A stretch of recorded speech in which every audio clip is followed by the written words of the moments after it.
கலாத்திய நிருபத்தில் பவுல் இந்த நிருபத்தை கலாத்திய திருச்சபை மக்களுக்கு எழுதுகிறார். என்ன நோக்கத்தோடு எழுதுகிறார் என்று சொன்னால், கிருபையின் சுவிசேஷத்தை மையமாக வைத்து தான் இதை எழுதுகிறார். கிருபையின் சுவிசேஷம் என்றால் என்ன? சுவிசேஷம் என்பது இயேசு கிறிஸ்துவை பற்றியது. இயேசு கிறிஸ்துவனுடைய பாடு, மரணம், அடக்கம், உயிர்த்தெழுதல், இதை குறித்ததான ஒரு செய்தி தான், நற்செய்தி தான் சுவிசேஷம். இந்த செய்தி கிருபையாய் நமக்கு கொடுக்கப்பட்டது. அக்கிரமத்தினாலும் பாவத்தினாலும் மரித்து கிடந்த நம்மை மீட்க வேண்டுமானால், உயிர்ப்பிக்கப்பட வேண்டுமானால், நித்திய தண்டனையிலிருந்து நாம் தப்பித்து கொள்ள வேண்டுமானால், தேவ கோபத்திலிருந்து நம்ம காப்பாற்றப்பட வேண்டுமானால், அதற்கு ஒரே வழி ஆண்டவராகிய இயேசு கிறிஸ்துனுடைய சிலுவை மரணம் மட்டுமே. இரத்த சிந்துதல் இல்லாமல் பாவ மன்னிப்பு கிடையாது. இரத்த சிந்துதல் இல்லாமல் மீட்பு கிடையாது. ஆண்டவர் பரிசுத்தமுள்ள தேவனாக இருக்கிறார்.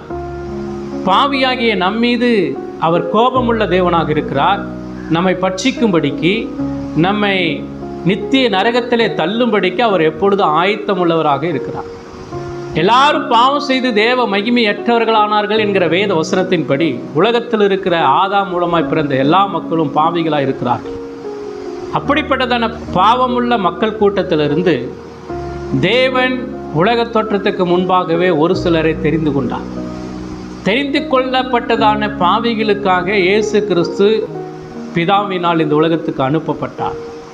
அவர் 33 வருஷம் இந்த உலகத்திலே வாழ்ந்து உங்களுக்காக, எனக்காக மீட்பை உண்டு பண்ணும்படி, பாவ தண்டனையிலிருந்து நம் மீட்கும்படி அவர் தம்முடைய சொந்த இரத்தத்தை சிந்தி சிலுவையிலே அவர் மரித்து அடக்கம் பண்ணப்பட்டு 3ஆவது நாள் உயிரோடு எழுந்தார். அவர் எழுந்தது நிமித்தமாக தான் நமக்கு மீட்பு உண்டு. இப்போ நாம் மீட்கப்பட வேண்டுமானால் தேவனால் தெரிந்து கொள்ளப்பட்டதான மக்களுக்கு சுவிசேஷம் அறிவிக்கப்பட வேண்டும். இந்த இயேசு கிறிஸ்துவின் மூலமாக தான் உங்களுக்கு விடுதலை என்கிறதான இந்த நற்செய்தியை அறிவிக்கும் போது ஆண்டவரை விசுவாசித்து அவரிடத்தில் இரக்கத்தையும் ரட்சிப்பையும் பெற்றுக்கொண்டு தேவனுடைய பிள்ளைகளாகும்படியான ஒரு புத்திர சுவிகாரத்தை தேவன் அவர்களுக்கு கொடுக்கிறார். இதுதான் கிருபையின் சுவிசேஷம்.